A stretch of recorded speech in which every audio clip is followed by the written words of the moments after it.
My name is Don DeSalvo. I'm a radiologist. I work at the Dana-Farber Cancer Institute in Boston, and I'll be talking to you today about venous ultrasound in the oncology patient.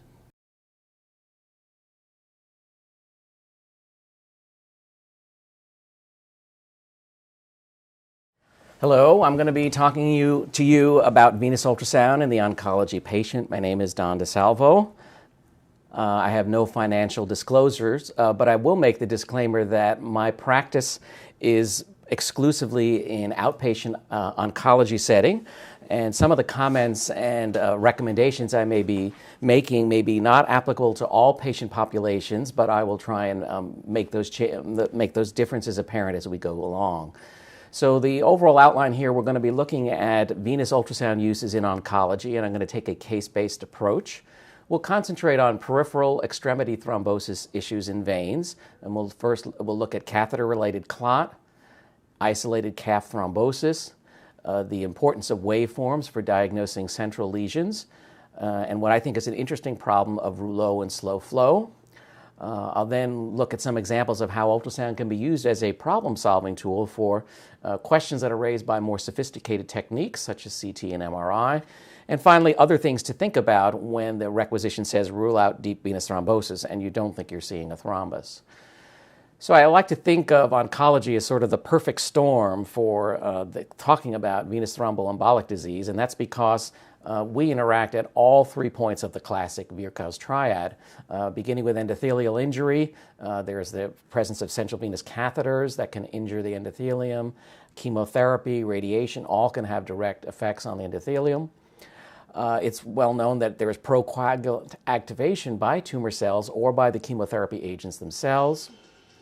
And for the stasis issue, we can have sometimes vascular compression by tumor masses. In addition, frequently these patients are quite debilitated and immobile, and that could also promote stasis. I think the relationship between cancer and venous thrombosis has been known for quite some time. Armand Trousseau in 1865 first made the connection that now bears his name as Trousseau syndrome, and that was that unexplained migratory thrombophlebitis, frequently subsequently found out to be caused by an unsuspected visceral malignancy. And I think we can clearly state by lots of data that have occurred since then that roughly 10% of so-called idiopathic venous thrombosis will turn out to have as its cause occult cancer. And certainly unsuspected pulmonary emboli are twice as common in the cancer patients as in the general population. And I think this second observation is really only apparent with the use of more sophisticated techniques such as CT angiograms. And also I want to touch a little bit subsequently on what the relationship is between some of the newer targeted chemotherapy agents and venous thrombosis. This slide here shows as a diagram taken from a New England Journal Review article about mechanisms of thrombosis in cancer. And we can see that there are multiple entry points into the problem. If we just look at chemotherapy in the upper left-hand corner of the slide, we see that it can either directly cause endothelial disruption or via the intermediary interleukins and tumor necrosis factors. If we then look at malignant cells or the activated monocytes or macrophages, we can see that any of these can interact with the complicated clotting cascade that we see. And so the interrelationship between all these factors sometimes makes it very difficult to tease out what the relative contributions of each may be. I like to start out with this opening case because I think it nicely illustrates some of the themes that we'll be talking about subsequently. This was a 78-year-old man with atherosclerotic coronary vascular disease. He presented to the emergency department with new right leg swelling, and 15 days prior to this, he'd undergone cardiac catheterization and stent. So a lower extremity venous ultrasound was performed, and here we see tracings coming from the right common femoral vein, and this vein had abundant flow, was fully compressible, and I'm not showing you all the rest of it, but it was similar all the way down the leg. So this was assumed to be a normal exam. The patient was sent home, and in 3 days he came back with new dyspnea and chest pain, and the subsequent CT pulmonary angiogram showed the reason why. He has bilateral pulmonary emboli. Looking down in the pelvis, we can see that there's a thrombosis of his right external iliac vein, and then the final surprise was of this unsuspected cystic and solid mass in his anterior mediastinum. This led to a workup with PET-CT, and we see that this was clearly a PET-avid lesion. The patient subsequently underwent a thoracotomy, and this was excised, and this was thymic carcinoma. I think this case teaches two important points. One is of the asymmetric loss of peripheral pulsatility and phasicity as an indirect sign of proximal pelvic thrombus. And secondly, the unsuspected underlying tumor as a so-called etiology for thromboembolism.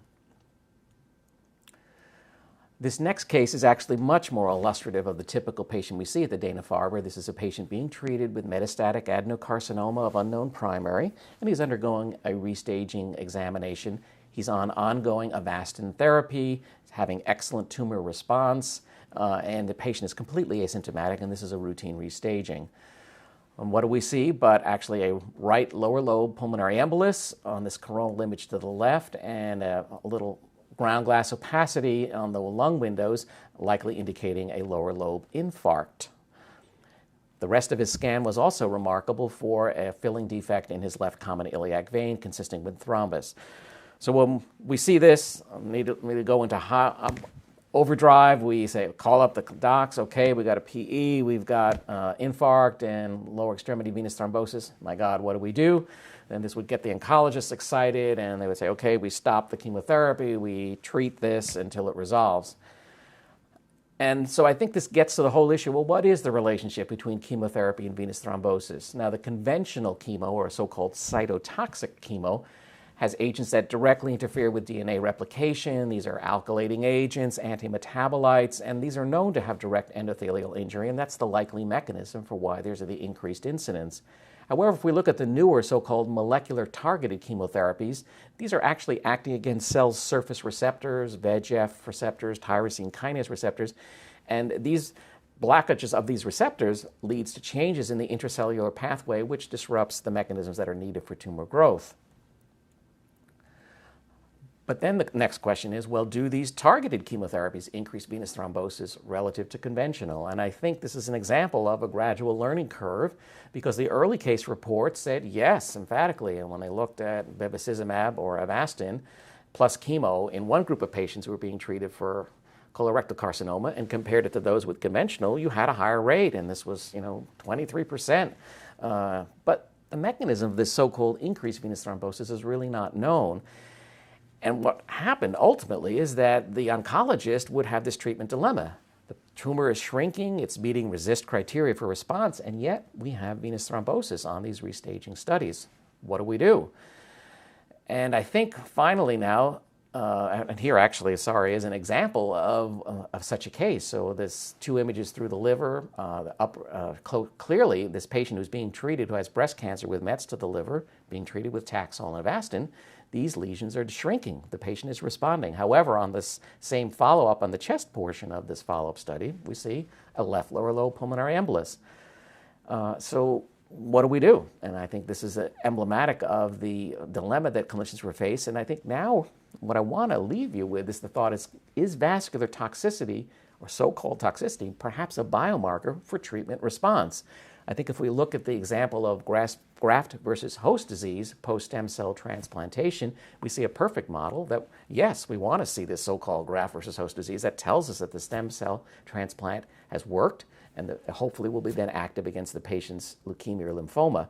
And I just put these other two articles, both presumably related to adverse events, hypertension, or with pneumonitis, and both of these are occurring in groups of patients who are showing a positive response. And so I think we're still on this learning curve, but certainly for now, the response is, yes, the oncologists want to know about the thrombi and the emboli that we see, but if the patient's responding, they'll simply treat with low molecular weight heparin, because the chemotherapy seems to be working. And in fact, what we may be seeing is increased tumor cell destruction, more tissue necrosis factor as the cause for the thrombosis, which is really not the effect directly of the Avastin.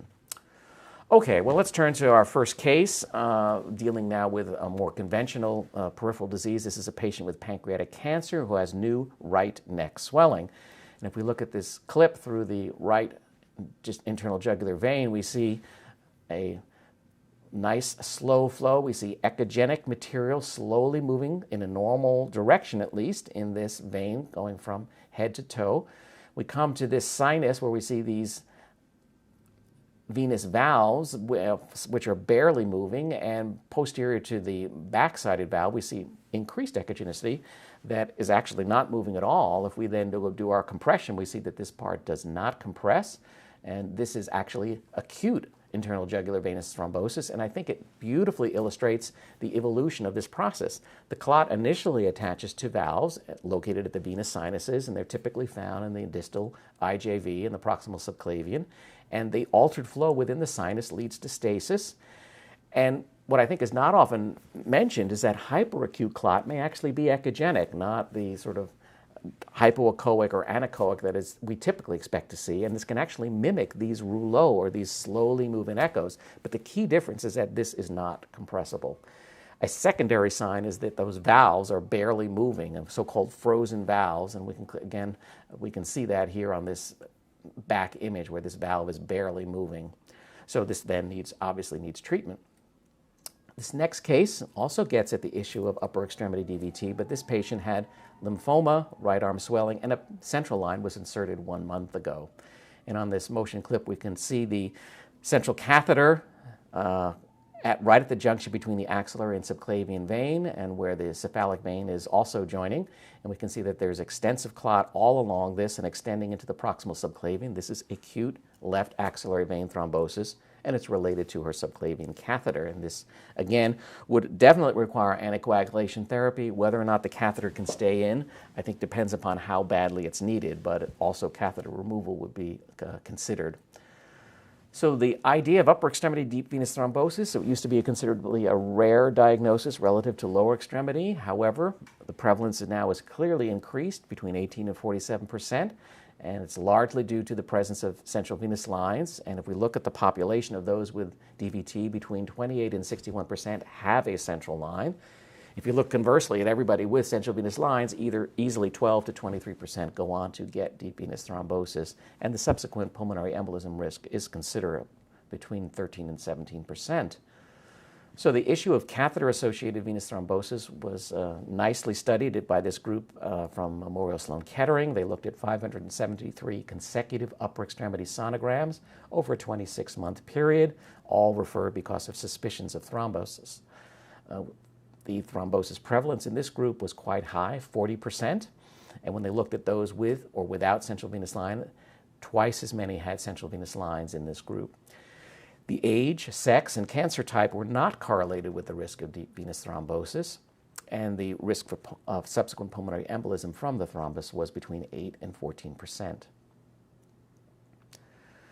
We'll now move on to a consideration of lower extremity issues, and this is a 50-year-old woman with multiple myeloma undergoing thalidomide chemotherapy and new calf swelling. And when we hear those words, myeloma and thalidomide, our antenna go up because those are both separate risk factors for thrombosis.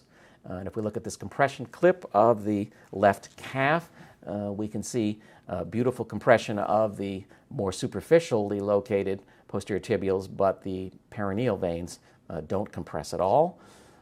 And I always like to confirm this with a coronal view, and here on this coronal view we can see non-compressible distended perineal veins and the intervening perineal artery. So this gets to the issue of, do we look at calf veins and do we treat calf venous thrombosis? And I've sort of lined up the yeses and the nos, the yes on the left-hand side, the no's on the right-hand side. And amongst the yes group, it is part of the Intersocietal Commission for Accreditation of Vascular Labs. It's part of their accreditation protocol. The belief in this group is that deep venous thrombosis is systemic disease, which begins in the calf. Distal deep venous thrombosis is actually more common, and distal deep venous thrombosis may actually have a worse prognosis, and we'll see that on the next slide. And the American College of Chest Physicians now recommends treating this. On the disagreement or the no side, we should note that the AOM protocol does not specifically include the calf veins in their imaging protocol. However, they importantly say that if there are symptoms related to the calf and if there's high risk groups, namely those with cancer, positive D dimer, or history of venous thrombosis, then you should extend the exam. But the thinking in this group of people is that it's the central emboli that produce symptomatic pulmonary emboli, rather the central thrombi, not the central emboli, that produce symptomatic PEs. And so if you have any question, just have the patient come back again for a repeat study. There's extra time needed, although I think those of us that do this now recognize that, like anything else, if you do them enough, it really doesn't take that much extra time. But I think if we look at the data from this next study that I'm going to cite, I think hopefully I will convince those of you that maybe don't routinely look at calf veins to reconsider your position. This was an interesting study of roughly 1,900 patients with lower extremity deep venous thrombosis, some of whom went on to PE. It was over a 5-year period from a single university hospital in Grenoble, and this was not a cancer hospital. They did a complete leg ultrasound and then chest CT as indicated, and there were roughly almost equal amounts of distal DVT, meaning just in the calf, compared to the proximal group.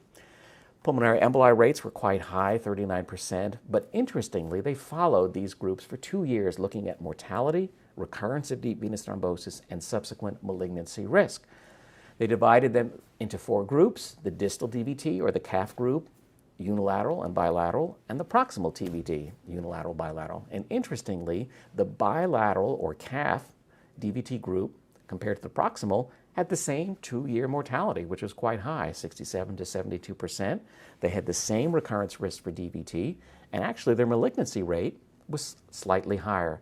So I think these are 3 compelling reasons to think that we should be routinely looking at calf veins when patients are referred for a venous ultrasound.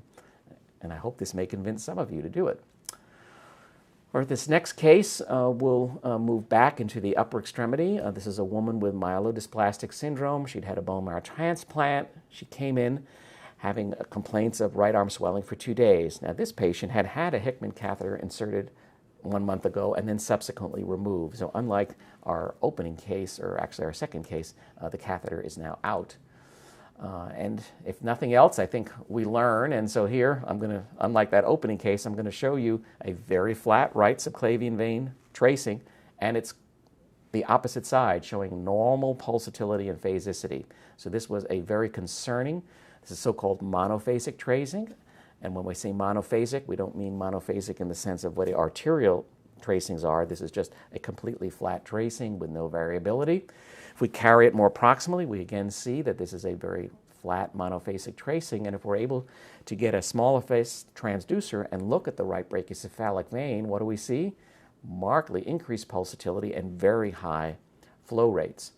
And this image has lots of aliasing, but if we up our pulse repetition frequency, as we do here, we can then see what's really happening. And here we have a rather tight stenosis. We see evidence of thrombus formation and these frozen valves again right at this point of presumed catheter-induced deep venous thrombosis, which is now in its evolution phase. But on the basis of the symptoms this woman has, this needs to be treated.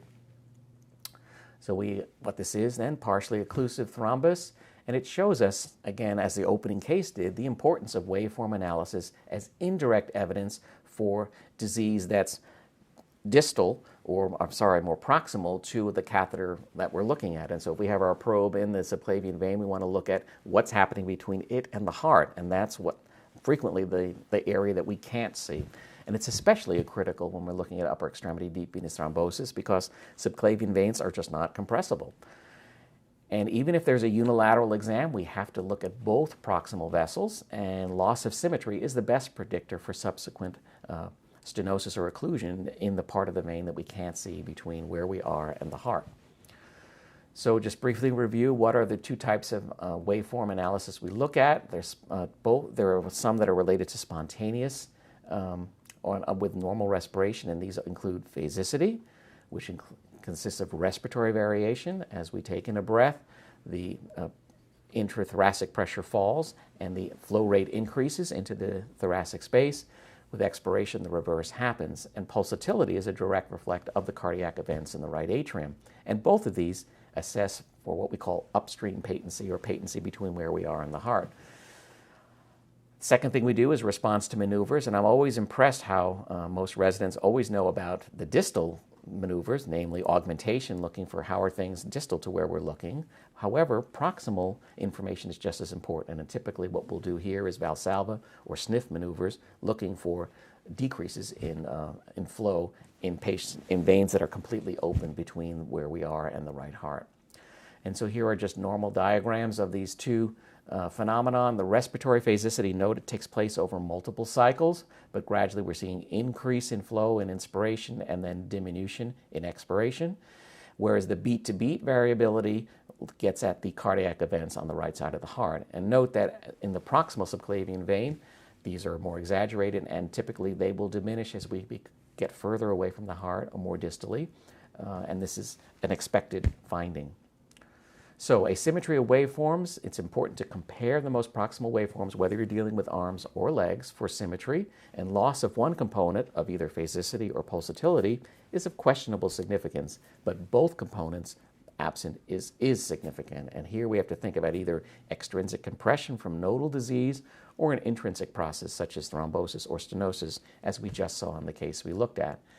And if we have symmetric dampening at the most proximal vessels that we're looking at, then we have to think even more centrally whether there's extrinsic or intrinsic disease in either the superior or inferior vena cava. So this next case gets at the lower extremities and extrinsic compression. This is a 54-year-old woman with metastatic ovarian cancer. She has new left leg swelling. If we look at the left common femoral vein tracing, not too bad, maybe a little bit flatness, but when we compare it to the other side, it's definitely flattened. So this means that we have to think about something more proximal. And if we carry the examination up into the pelvis, we can clearly see there is a nodal mass sitting right here in the left obturator region. Here we have some ascites and a compressed bladder.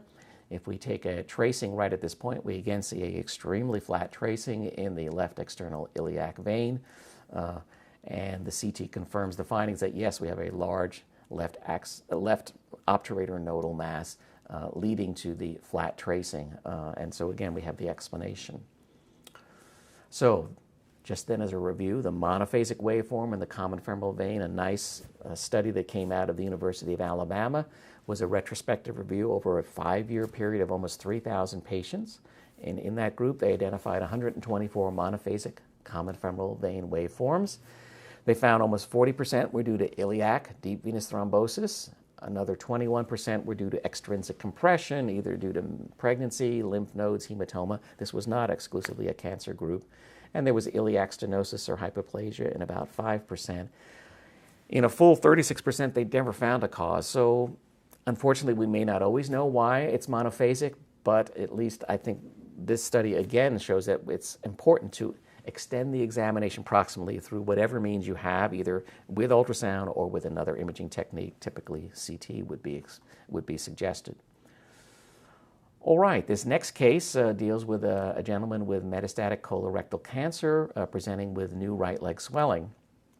And if we look at this tracing from the popliteal fossa, we see beautiful pulsatility in the popliteal artery, but there are slowly swirling echogenic foci within the vein. If we do a compression, we can see this is completely compressible, unlike that case we saw of internal jugular vein hyperacute clot. So there's no clot here. If we look at this in the sagittal plane, we clearly see that, yes, most of the flow is directed towards the head as we expect, but there's actual columning and actually reversal of flow for short periods of time in the cardiac cycle. So what do we do with this? This is red cell echogenicity, or the Rouleau phenomenon. This has been well known for many, many years. A beautiful study back in 1983 in the in vitro setting proved that this was a marker of red cell aggregate formation. It's not due to individual cells or microbubbles, and they found in multiple settings that this was always due to low shear rates, which in turn was related to low velocity, and we meant low by 0 to 2 centimeters per second. Now, these investigators recommended that in the in vitro setting, elevated hematocrit or elevated serum proteins or macromolecules might play a factor, but they conclusively showed that the predominant effect was due to low velocity. So then these rouleaux are specular echoes that should be in the normally anechoic vessels. They compress normally. We can see motion with real time. But what is their exact significance? it's a little uncertain. Certainly we see this in slow flow states or frank reflux. It is said to be related to hypercoagulable states, but what is its actual risk for thrombosis? I think we really don't have good studies on this, but at least in our patient population, because they are already high risk, I specifically state this in the report and say these are increased rouleau formation, strongly suggestive of slow flow, and close interval follow-up, particularly with change of symptoms, is recommended. And in this particular case, lo and behold, 1 week later, there was a pulmonary embolus. This patient had not been treated. All right, next to turn to some examples of ultrasound as a problem-solving tool for other modalities. And with CT, we get lots of referrals for filling defects. Is this thrombus or pseudothrombus? And we'll also get referrals for MRI for incidental findings. Most commonly, we see it with breast MRI because of the incidental, what I call UBOs, or unexplained bright objects, that are seen on that study. So this case, I'm going to show you for the CT 2 examples, patients both with lymphoma undergoing chemotherapy. And here in this image through the lower pelvis, we see a filling defect in the right common femoral vein, highly suggestive of thrombus. However, if we look at the coronal projection, we can see that this filling defect is actually somewhat elongated. It's sitting exactly in the center of the vein, which we'll see can be important clues as to the nature. Also note there are multiple lymph nodes all around both iliac vessels, consistent with his known diagnosis of lymphoma. The second patient, same exact story, lymphoma under treatment, and we see at the junction of the internal jugular and the subclavian veins a rounded filling defect, which is actually eccentric and closely adherent to the wall. So if we turn back to the first case, and we look again at that coronal view, we show that this is elongated, but there's a second important clue that we're just coming into, which is the greater saphenous vein. And if we move just one click further anteriorly in the coronal plane, we can actually see that at the point of junction is where this low intensity or apparent filling defect seems to start. And again, here are all the nodes. This patient came to ultrasound because of a suspicion, and we can see on this static image we have the greater saphenous vein coming in right at its junction with the common femoral vein, and here is one of those nodes sitting right next to it. And there is an apparent area of lack of flow right at the junction, but if we drop our velocity scale or use simple augmentation maneuvers, we see this area completely fills out, and this is an area of just of slow flow. So that first case is actually a pseudothrombus. It's a flow artifact due to differential mixing, either of opacified or unopacified blood in the case of CT, or due to altered flow dynamics right at the junction where there's commonly slow flow. And we typically will see these at the junction of vessels. And one of the clues, at least on CT, is the elongated shape and its very central location. By contrast, case 6B was a true thrombus. And there we recognize important features, at least on CT, are the irregular edges and its expansile nature, and the fact that it's eccentrically placed, related to a mural or edge of the wall or near a venous valve. And here is the accompanying ultrasound in this case, and there clearly was a thrombus sitting right on the valve at the junction between the internal jugular vein and subclavian. Next, an example of a referral from a patient who underwent a breast MRI, a high-risk patient. This patient had a chest MRI for evaluation of brachial plexus involvement, and a separate question of a possible left epitrochlear node was raised. And here is that coronal MRI, T2 weighted, post-contrast, and we can see that this high, apparently enhancing oblong soft tissue structure is right in the epitrochlear fossa. I sent her to ultrasound, and we were surprised. We were expecting to see a node too, but actually we could see that there was low, very slow flow coming from exactly at this point, and there was a connection to a superficial brachial vein, and with an augmentation maneuver we can see that this beautifully expanded, and this is merely a forearm superficial venous aneurysm. Okay, what if it's not DVT? So we'll conclude by looking at some examples of other things we may see when the clinical suspicion is a DVT, either looking at separate neoplasms or chemotherapy effects. So this next case was a woman with a history of melanoma of the left heel. It had been excised several years ago, and there was no evidence of disease, and she presented with new left lower extremity swelling. Well, during the examination, we can see that the veins and arteries were perfectly fine, but there was a hypoechoic rounded structure right in the mid-thigh, right adjacent to the vessels. We weren't sure was this cystic, solid. By dropping to a lower frequency transducer and using sensitivity for lower flow, such as power Doppler affords us, we can see that this is actually an ovoid structure, and there are small, tiny vessels that we can see within it. This again raised the suspicion of recurrent disease, and a subsequent PET CT showed that actually we were just looking at the tip of the iceberg. This is the lesion we were seeing, but the PET CT found many, many more, and this is an example of melanoma in transit, a rapid spread of melanoma up from the site of distal to a more proximal nodal disease. This next case was a man with a sudden right thigh swelling.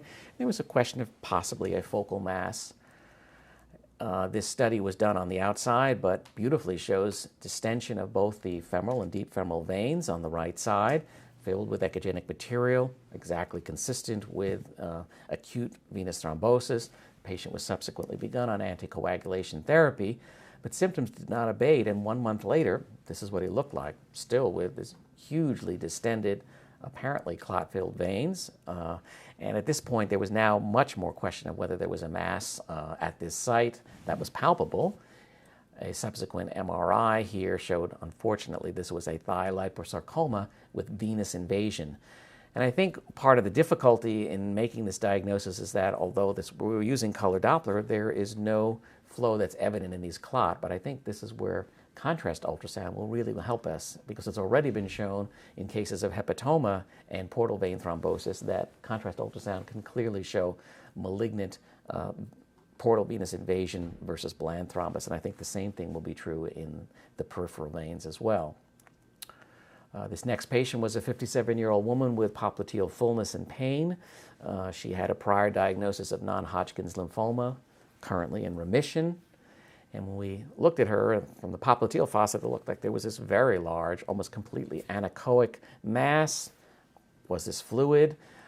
This mass was actually large enough that it extended up into the adductor canal. And when we looked anteriorly with a lower frequency transducer, we actually could see this. No, this was clearly a solid ovoid mass.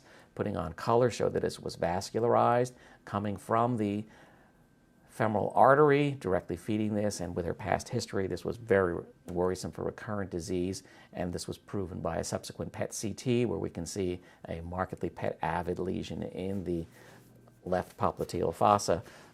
And again, this was actually, again, just the tip of the iceberg. I'm not showing you the rest of the PET CT, but she had additional sites as well from her recurrence.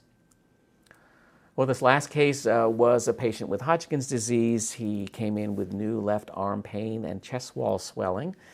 He was undergoing chemotherapy for, unfortunately, a recurrent disease. He had initially been treated with chemo and radiation and undergone stem cell transplantation, and the most recent relapse was being treated with gemcitabine. When we looked at him, his vein and artery looked fine in his upper extremity, but when we scanned over the area of extensive pain, which was his pectoralis, we could see that there was marked abnormality throughout his entire pectoralis. We were losing the normal fibrillar texture. This muscle was greatly expanded and abnormally echogenic. When we looked and did comparisons between the right and left side, both sides were actually abnormal appearing with absence of the normal fibrillar texture, and they were also unusually vascular, but the left side clearly more than the right. Well, this raised lots of concern that he had, unfortunately, yet another recurrence, this time to the muscles. He went on to a biopsy, and surprisingly, this was myonecrosis. And this is a phenomenon that is actually quite well known to our oncology colleagues, but I think not well known to us. Gemcitabine is a nucleoside analog. It enhances radiation effects, and radiation recall is when there's a short interval between radiation and subsequent cytotoxic chemotherapy. The skin is the most commonly affected, and it typically causes a dermatitis, but anything deeper that was in the radiation field, including muscle and internal organs, can be affected. In this case, in this unfortunate gentleman, it was the myonecrosis that predominated. Diagnosis is important because it requires withdrawal of the chemotherapy and institution of anti-inflammatory drugs. So in summary, I'd like to say that we've looked at the relationship between cancer and venous thrombosis and how cancer augments it, either through its underlying procoagulant activities or through the treatment, chemotherapy, central venous lines. And I hope I've at least opened the door about the issue of targeted chemotherapy and whether or not this really is an adverse effect, but actually maybe telling us that we've got actually a positive response. We've looked at CAP deep venous thrombosis and realized this should be part of our protocols, especially for high-risk groups, and should be treated. We've shown the importance of careful attention to Doppler waveforms for central vein thrombosis or compression. We've seen examples of how sonography can be a problem-solving tool for CT and MRI, and we've pointed out some alternative diagnosis to deep venous thrombosis. Well, I'd like to thank you for your attention.